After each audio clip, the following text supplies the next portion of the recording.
Sapa Hati bersama Gus Agus. Assalamualaikum warahmatullahi wabarakatuh. Bismillah, alhamdulillah, wala haula wala quwata illa billah. Sobat Dimas di Ajeng yang berbahagia, marilah kita senantiasa panjatkan puji syukur kehadirat Allah Subhanahu wa Ta'ala atas segala limpahan nikmat yang diberikan kepada kita, khususnya adalah nikmat iman, juga kesehatan buat kita. Sehingga alhamdulillah pada kesempatan ini kita masih bisa bertemu kembali. Sobat Dimas di Ajeng yang berbahagia,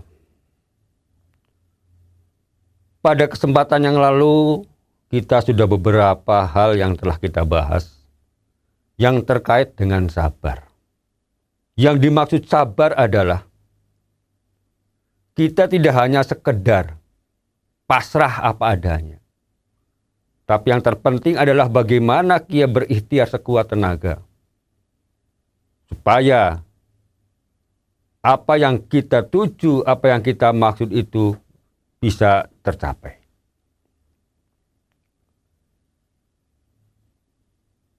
Sobat Dimas di Ajeng yang berbahagia, berikutnya adalah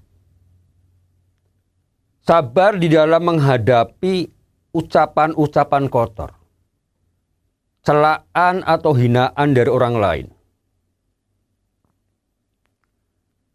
Di sini kita dituntun oleh agama agar kita senantiasa sabar. Sabar di sini maksudnya adalah yang terbaik adalah kita menghindar dari ucapan atau celaan orang lain. Jangan balas dendam, jangan membalas. Ini yang lebih utama.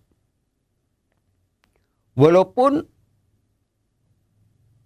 ada sebagian ulama yang mengatakan bahwa kita boleh membalas celaan, membalas hinaan dengan yang sepadan. Namun itu pun tidak boleh berlebihan. Kenapa? Karena kalau kita saling balas, saling mencela, secara otomatis yang akan timbul adalah kemarahan. Kalau sudah timbul marah, akan otomatis menjadi pertengkaran-pertengkaran, menjadi perpecahan-perpecahan. Sobat Dimas di Ajeng yang berbahagia, Allah Subhanahu wa Ta'ala berfirman, A'udzubillahi minasyaitonirrajim, Bismillahirrahmanirrahim. Wasbir ala ma yaquluna wahjurhum hajran jamila. Wasbir, dan bersabarlah wahai Muhammad, ala ma yaquluna, terhadap apa yang diucapkan oleh mereka, apa yang dikatakan oleh mereka. Wahjurhum, dan tinggalkanlah atau hindarilah hajrul jamila, dengan cara-cara yang baik. Allah telah menuntun kita di dalam menghadapi hal yang seperti ini. Sebaiknya kita menghindar, tidak usah dilayani. Kalau kita melayani ya sama aja. Sebetulnya kita ya podo-podo orang yang suka menghina. Masya Allah, Dimas di Ajeng yang berbahagia. Sekarang yang dikatakan penghinaan, pencelaan, dan yang sejenisnya, itu malah kalau kita perhatikan lebih banyak kalau kita lihat di komen-komen medsos. Luar biasa. Sekarang orang lebih mudah saling mencaci maki, saling memojokkan, saling mengumpat. Walaupun Umpatan-umpatan itu hanya sekedar kalimat-kalimat atau kata-kata yang ditulis oleh tangan. Justru sekarang ini, tangan kita, jari-jari kita ini sangat berbahaya. Dengan adanya kemajuan teknologi sekarang ini, dengan HP, dengan kita bisa komen di medsos, justru mulut kita tuh jarang digunakan. Yang ada adalah tangan kita ngetik, menghina orang. Itu justru lebih parah daripada di dalam kehidupan nyata seperti ini. Kenapa? Kalau dalam kehidupan nyata seperti sekarang ini, atau sekarang ini, kita mau mencemooh orang lain tuh ya kadang-kadang mikir. Kena langsung menghadapi. Masih bagus, karena kita masih punya pikiran sehat. Masih mikir sih ini benar apa enggak. Ini patut apa tidak. Coba kalau di medsos. Karena yang kita caci maki, yang kita hina, yang kita cemooh, itu orangnya tidak kelihatan. Maka gangguan setan di sini ya jauh lebih parah lagi, hati kita diganggu oleh setan. Terus dipanas-panasi. Sehingga kita ngetik di komen-komen itu, menghina orang itu seenaknya. Seenaknya udel, kata orang Jawa. Asal mangap. Masya Allah. Tidak hanya sekedar kata-kata kotor. Sampai dengan hal-hal yang keji pun dilakukan di situ. Yang terbaik di sini adalah, udahlah kita tinggalkan orang-orang yang menghina seperti itu. Wong kadang-kadang kita juga tidak tahu siapa orang itu yang menghina.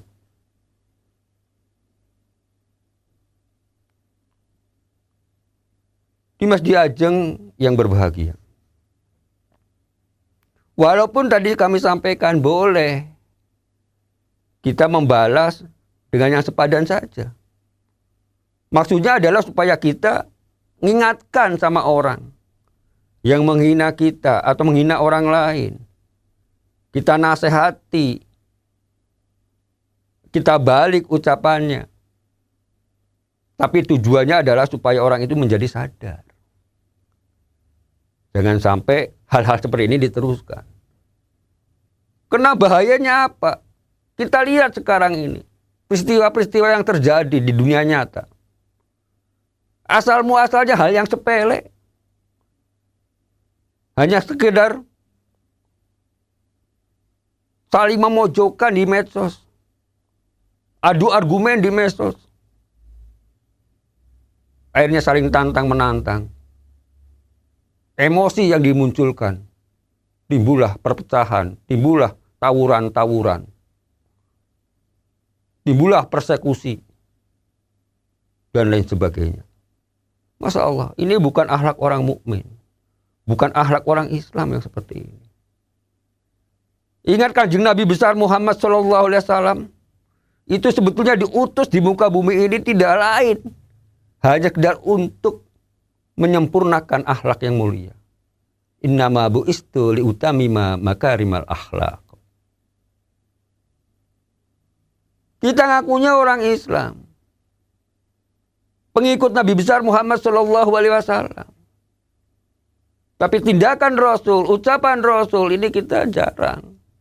Sangat jarang yang meneladani. Mencontoh pada beliau. Terkadang kita tahu hal itu tuh salah, tapi tetap dilakukan. Ya itu namanya bukan pelanggaran yang disengaja. Justru sangat fatal akibatnya. Justru dosanya sangat berlipat. Karena kita tahu. Sobat Dimas Diajeng yang berbahagia. Maka Nabi besar Muhammad SAW juga menyampaikan, Al-mu'minu laisa bihaqud. Bukan termasuk orang mukmin. Orang yang suka balas dendam. Kenapa? Setelah kita terjadi percekcokan, terjadi cemooh pada orang lain, Iya, nek orang lain itu yang seperti tadi dikatakan. Yang diharapkan oleh agama, menghindar atau meninggalkan. Sehingga tidak terjadi seterusnya, perseteruan yang lebih panjang. Tapi kalau sebaliknya, orang yang dicemooh, orang yang dihina itu merasa sakit hati, maka timbullah dendam. Kalau kita sudah ngomong dendam, sangat berbahaya. Orang bisa nusuk dari belakang. Nah, inilah maka bahayanya orang dendam itu tidak diperbolehkan oleh agama. Maka Rasulullah menyampaikan, bukan termasuk orang mukmin, orang yang suka pendendam. Dimas Di Ajeng yang berbahagia. Disinilah perlu adanya satu kesabaran. Kesabaran menahan diri. Menahan diri untuk tidak membalas. Menahan diri untuk tidak melakukan dendam terhadap orang-orang yang mencemooh, yang berbuat kotor kepada kita. Kalau kita mau bersabar dalam hal ini, fa insyaallah kita menjadi orang yang mulia di dunia maupun di akhirat. Sobat Dimas Di Ajeng yang berbahagia. Demikian, semoga ada manfaatnya buat kita semuanya. Billahi taufiq wal hidayah. Wassalamualaikum warahmatullahi wabarakatuh. Sapa Hati bersama Gus Agus. Dipersembahkan oleh Ziman, enzim antioksidan aktif, menjaga kesehatan dan memperpanjang usia Anda.